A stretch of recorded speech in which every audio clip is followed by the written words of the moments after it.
Assalamualaikum warahmatullahi wabarakatuh. Selamat pagi dan salam sejahtera seluruh mahasiswa mahasiswi ya, semester 6. Pada pagi ini kita bersama-sama untuk mempelajari perencanaan dan evaluasi kesehatan. Jadi materi perencanaan dan evaluasi kesehatan yang akan saya berikan tentunya untuk agar bermanfaat untuk saudara-saudari nantinya jika saudara sudah selesai mengikuti pendidikan pada Fakultas Ilmu Kesehatan Universitas Muhammadiyah Pontianak. Apa kabar saudara-saudari? Sehat? Tentunya sehat. Alhamdulillah.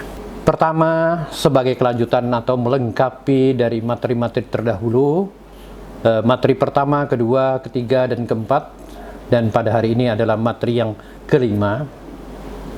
Kita harus menguasai dulu apa yang disebut konsep perencanaan. Ya, konsep perencanaan harus mengetahui atau harus kita ketahui dulu. Pertama, atau sumber daya manusia. Ya. Jadi kalau perencanaan tanpa sumber daya manusia yang tepat, akurat, dan lain sebagainya, maka perencanaan itu akan gagal dan akan tidak sesuai dengan apa yang nantinya akan dilaksanakan. Satu, sumber daya manusia. Tentunya sesuai apakah itu tenaga terampil, ya, tenaga ahli, tenaga profesional, tenaga pengelola, tenaga pelaksana, dan tenaga kader, karena setiap tingkatan itu mempunyai keahlian yang berbeda. Ya, tenaga terampil, ya, seperti misalnya perawat itu terampil, ya. Tenaga profesional tentunya juga perawat yang memiliki jenjang pendidikan seperti dokter, ya, nurse, ya, dan lain sebagainya. Nah, di sini dalam konsep perencanaan kita harus mengetahui sumber daya manusia yang kita miliki. Kedua, apakah ada uang atau biaya yang kita miliki untuk perencanaan kesehatan tersebut? Keuangan ada atau tidak? Keuangan cukup atau tidak? Sumbernya dari mana? Apakah mandiri? Ya, apakah APBD dengan biaya dari pemerintah daerah, apakah APBN, biaya pemerintah dari negara, atau sumbangan, dan lain sebagainya. Jadi dalam perencanaan harus kita juga memikirkan apakah ada uang atau biaya yang tadi disebutkan. Ketiga, dalam perencanaan, ya, metode atau strateginya mengatasi masalah tersebut. Apakah dengan ceramah, diskusi, demonstrasi, pemberdayaan, CLS, model, penghargaan, dan lain-lainnya. Jadi metodenya harus disesuaikan sesuai dengan perencanaan yang ingin kita lakukan. Keempat, alat bantu, ya. Untuk mensukseskan perencanaan selain tadi, ya, sumber daya, ya, keuangan. Ketiga, metode atau metodenya. Keempat, alat bantu. Apakah untuk mencapai suatu daerah, mencapai tempat sasaran, mencapai tempat kegiatan, kita memerlukan kendaraan? Apakah sudah ada atau tidak? Apakah ada sepeda motor? Apakah ada mobil?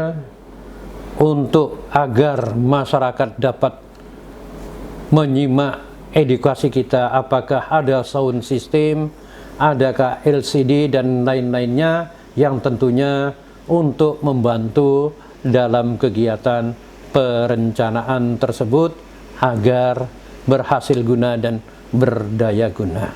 Kelima, material. Ya. bahan yang dipergunakan. Apakah bahan tersebut bahan habis pakai seperti kertas, tinta, ya, obat, disposable dan lain sebagainya. Kalau merencanakan membangun rumah, apakah semen, paku, pasir itu tersedia? Kemudian bahan yang tahan lama seperti komputer, timbangan badan dan lain-lain, apakah material tersebut dipergunakan dalam perencanaan ini? Nah, itu kelima dari bahan tersebut harus tersedia sehingga perencanaan akan baik, dapat sesuai dengan rencana, berhasil guna, berdaya guna. Pertama tadi saya ulangin lagi, men atau sumber daya manusia.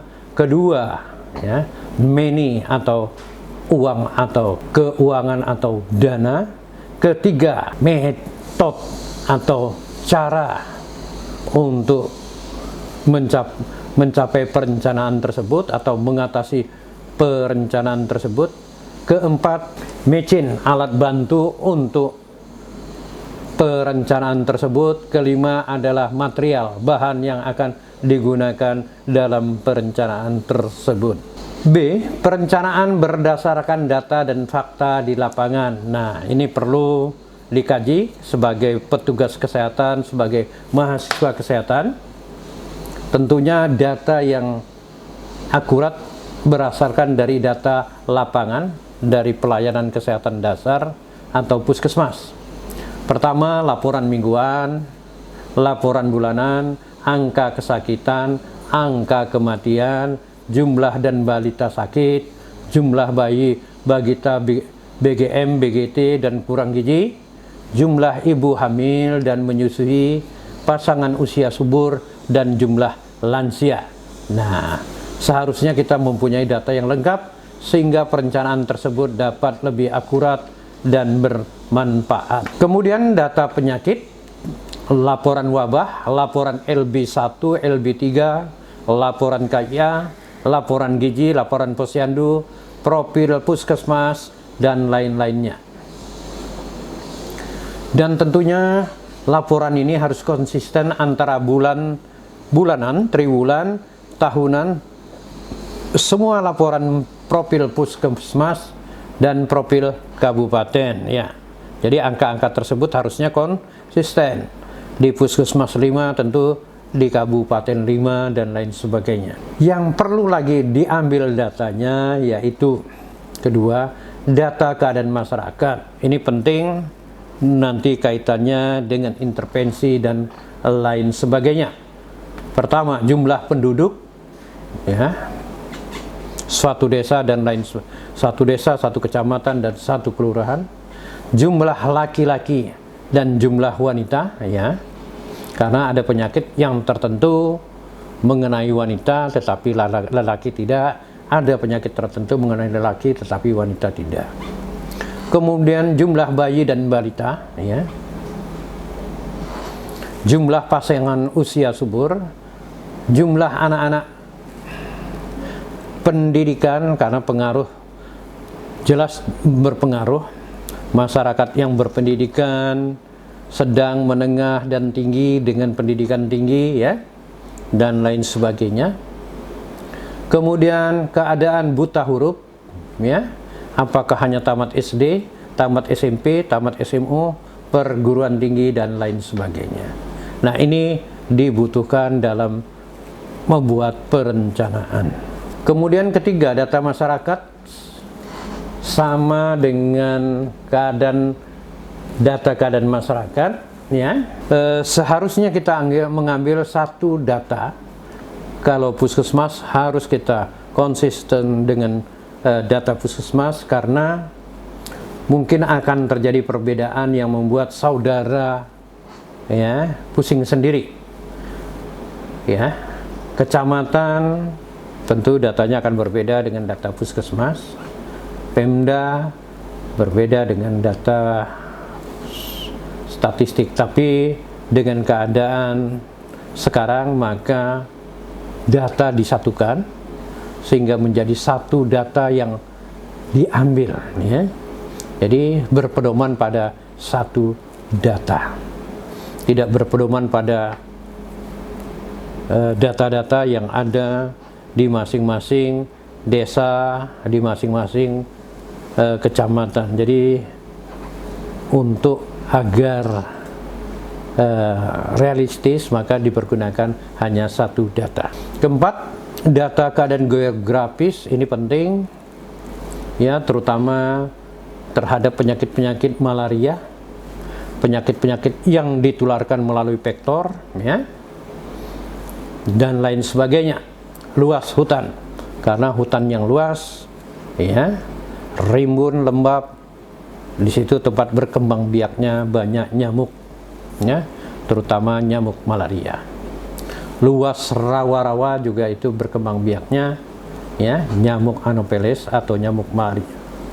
Keadaan sungai, apakah sungai itu dipergunakan untuk MCK, ya, mandi, cuci, dan lain sebagainya, atau tidak? Karena kalau sungai dipergunakan sebagai keperluan rumah tangga dan lain sebagainya, tentu angka kesakitan karena penyakit diare akan meningkat dan tetap berjalan sebagaimana mestinya, karena tidak ada alternatif lain.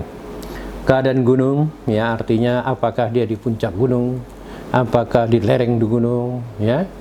Nah, itu tentunya mempunyai risiko masing-masing. Kalau di puncak gunung, kalau ada masalah kesehatan, bagaimana mereka membawanya sampai ke pelayanan kesehatan, ya. Kalau di lereng gunung, masalahnya kalau hujan, ya, hujan dan lain sebagainya akan menyebabkan tanah longsor. Apakah tidak berisiko, ya, terhadap longsor sehingga meluluh rantakan rumah-rumah di lereng gunung. Kemudian posisi desa, letak desa juga berpengaruh. Apakah jauh, dekat dengan pelayanan kesehatan, ya? Apakah dekat tapi sulit, artinya dekat tapi seberang sungai, kalau tidak ada kendaraan perahu, ya jelas sulit untuk menyeberang ke pelayanan kesehatan. Kemudian kelima, data penunjang lainnya. Keadaan jalan tentu berpengaruh terhadap tadi transportasi masyarakat dan transportasi yang sakit untuk dibawa ke pelayanan kesehatan, ya. Kemudian fasilitas tersedia, balai desa, sekolah, masjid, gereja, listrik, sound, ya, sound system dan lain kader, ya. Nah, ini juga berpengaruh untuk tempat edukasi, melakukan penyuluhan, melakukan kegiatan-kegiatan pemberdayaan masyarakat dan lain sebagainya. Jika ada balai desa akan lebih memudahkan, tidak mengganggu anak sekolah dalam sekolahnya, ya. Kemudian peran serta masyarakat, apakah aktif atau tidak aktif, ya. Karena walaupun program itu baik, tapi kalau masyarakat ini tidak berperan aktif, maka percuma begitu saja, ya. Hidup segan mati tak mau, ya. Jadi peran serta masyarakat harus ditumbuhkan sehingga mereka merasa kesehatan adalah milik bersama. Terima kasih, ya. Cukup sekian dulu materi dari saya. Sampai ketemu pada sesi berikutnya. Assalamualaikum warahmatullahi wabarakatuh.